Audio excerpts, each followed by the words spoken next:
All right, let's talk about negotiation, but forget everything you think you know. We're diving deep into the world of the FBI's top negotiators to see how they don't just win deals, they literally bend reality. And it all starts with one fundamental truth. Our guide for this is none other than Chris Voss, the former lead international kidnapping negotiator for the FBI. And his whole philosophy is this: there's no magic formula. Every single deal, whether it's for a car or for someone's life, is driven by hidden psychological forces. The real secret isn't about following a script. It's about finding the leverage that no one else can even see. So just imagine for a second you get that call. Kidnappers have a family member. Your stomach drops, your heart pounds, and your gut is screaming one thing: pay them. Just give them whatever they want. But here's the thing. According to Voss, that gut reaction, that rush to compromise, that's exactly what they expect. And it's almost always the single worst move you can make. Why? Because what you see in a negotiation is just the tip of the iceberg. The real game, the one that actually matters, is being played way down below the surface. It's a subterranean world of unspoken needs, irrational fears, and hidden wants. And if you're going to win, that's where you have to learn to operate. This is really the core of it all. We love to think of ourselves as these logical, rational beings, right? But neuroscience tells a totally different story.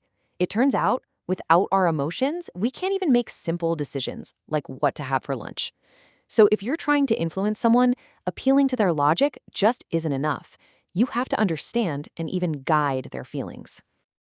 To do that, we first need to unlearn all the bad advice we've been given.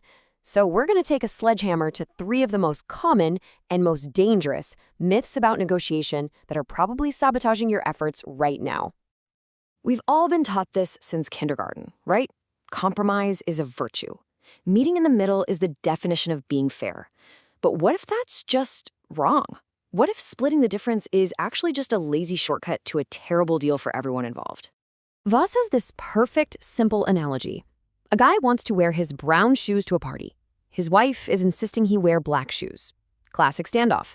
So they decide to do the fair thing. They compromise. They split the difference. What do you think happens? He wears one brown shoe and one black shoe. He looks ridiculous, and neither of them is happy. It's the worst possible outcome. And that's Voss's point. In a nutshell, never split the difference.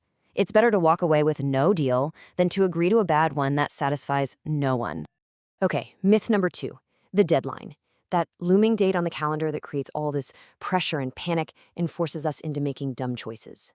We treat deadlines like they're these absolute, immovable forces of nature. But the FBI found out they're usually just bogeymen we create in our own heads. Let's jump back to that kidnapping in Haiti. The FBI started noticing a weird pattern. The kidnappers were all tough and aggressive on Monday, but by Friday, they were practically begging to make a deal. Why? Well, it turns out they weren't some political group with a grand cause. Nope, they were just a bunch of guys who wanted cash for their weekend parties. The moment the FBI figured out their real deadline, the whole power dynamic flipped. All they had to do was stall. And the last big myth has to do with fairness. Economists love this simple experiment called the Ultimatum Game. It works like this. One person gets $10 and has to offer a split to a second person. If the second person accepts, they both get the money. If they reject it, nobody gets anything. Now, logically, player 2 should accept any offer, right? I mean, even $1 is better than $0. But that's not what happens. Not even close. The results are incredible. As you can see, a 50-50 split almost always gets a yes. But any offer that's less than about $3 gets rejected an overwhelming amount of the time. Now think about that for a second. People would rather get absolutely $0 than let someone else win by treating them unfairly. It's stone-cold proof that our emotional need for fairness crushes our rational thinking every time. And that brings us to what might be the single most emotionally volatile word in the entire English language, at least when it comes to a negotiation: fair. Learning how to use this word and how it's used against you is a straight-up superpower. So, people usually drop this F-bomb in one of 3 ways. The first 2 are basically attacks. When someone says, "We just want what's fair," they're implying you're being unfair. And "we've given you a fair offer" is a little jab designed to make you back down. But that third way, that's your secret weapon. When you start out by saying, "I want you to feel like you're being treated fairly," you completely disarm them. You frame yourself as a reasonable partner, not an opponent. Okay, so we've busted the myths. Now for the really fun part. let's get into the actual tools you can use to start actively shaping your counterpart's perception of what's real and what's possible. Now, the psychology that makes all this work is called prospect theory. It sounds fancy, but the core idea is simple. The pain of losing something feels way more intense than the pleasure of gaining the exact same thing.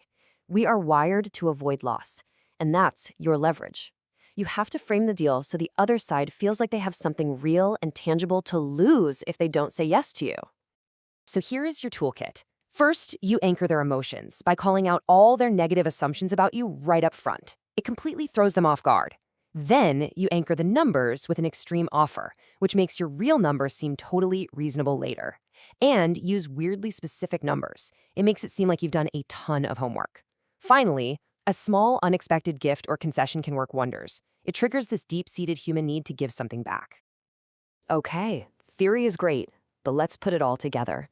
We're going to walk through a real-world scenario that everyone faces: negotiating a salary. This case study of one of Voss's students is an absolute masterclass in bending reality. The way this guy, Angel, sequenced everything is just pure genius. He didn't just march in and demand a raise. No, he planted the seed months ahead of time. He got his boss thinking about that tuition money. Then, he focused on things that cost the company nothing, like a new title. He let his boss make the first money offer, which was based on his anchor, not Angel's. Only then did he come in with his own high, specific range, which made the final number feel like a total steal. And when you look at it like this, the difference is just night and day. The old way is a head-to-head fight over one thing: money. Voss's approach turns it into a collaborative project. You're creating value, you're defining success together, you're turning a battle into a partnership. And this was the final checkmate move. Angel wasn't just getting a raise for himself. He brilliantly framed it so that his future success would be proof of his boss's smart decision to invest in him. He turned his boss into a mentor who was now personally invested in seeing him win. The boss wasn't losing money, he was gaining a legacy. All right, let's wrap this up with the absolute key takeaways. 1. Always dig for the hidden needs under the surface. 2. Forget compromising. A bad deal is always worse than no deal. 3. The word fair is a weapon. Make sure you're using it for good. 4. Anchor their emotions and their numbers before you get to the real stuff. And 5. Never, ever forget that the fear of loss is the most powerful motivator on the planet. And that really changes everything, doesn't it? Negotiation stops being a battle over a fixed pie and starts being the art of changing what's even possible. It's about influencing perception. So the real question I want to leave you with is this: what reality in your own life is just waiting for you to bend it?